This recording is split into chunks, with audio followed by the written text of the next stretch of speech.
TJPW came to Vegas, and I wanted to love this show, but it just didn't hit. Most of the card felt like filler, the comedy dragged, and the pacing was all over the place. But Mizuki vs. Miyu, that match did what the rest couldn't. It delivered. Not a classic, but a great main event. Let's get into what went wrong and what held this show together at the very end. Let's start with the main event because honestly it's the only reason to even talk about this show. Mizuki defended the Princess of Princess title against Miyu Yamashita, and this match was everything the rest of the card wasn't. Back and forth pacing, real drama, and a crowd that actually got into it. They gave this match time, and it paid off. There was a DVD on the stage that popped the crowd, the finish was clean, and Mizuki continues her streak of solid defenses this year. Nothing crazy or all time, just a great match that felt like a proper main event. This gets 4.25 stars. And then we backtrack to the rest of the show. Masha Slamovich versus Miu Watanabe for the TNA Knockouts title sounded amazing on paper, but it never really got going. The chemistry was fine. Both are great workers, but the match stayed in the first gear and never shifted up. It just felt like there was more left on the table. It wasn't bad, it just wasn't what it could have been.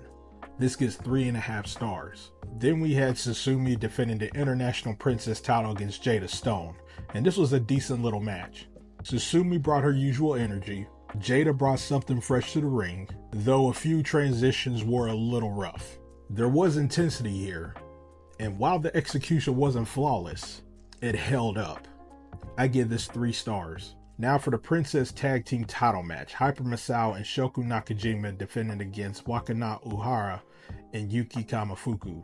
And to no surprise, this started off exactly how you expect a Hyper Masao and Nakajima tag team match to be. Goofy setup, light comedy, and a little aimless. But as usual, once Shoko got into her bag, the match picked up. Now this wasn't must-see by any means, but it turned into something solid by the end. The crowd probably enjoyed it more than I did. This gets 2.75 stars. The opening singles match between Arusu Endo and Yuki Arai was just fine. It didn't try to do too much, which honestly worked in its favor. Ari got the win with her axe kick, and nothing really felt out of place, but nothing stood out either. A solid opener that didn't overstay its welcome. This gets 2.5 stars. And now we're at the filler tag portion of the card. Rika Tatsumi, Shino Suzuki, and Bert Vixen versus Ram Kacho, Viva Van, and Yuki Aino felt like it went on forever. Way too long for what it was. Comedy heavy, no flow, and the crowd just seemed there. Aino pinned Suzuki with a reverse DDT, but by that point, I was just so over this match. This gets 2.5 stars. And then the worst match of the night. Maki Ito and Zara Zucker versus Max the Impaler and Raku.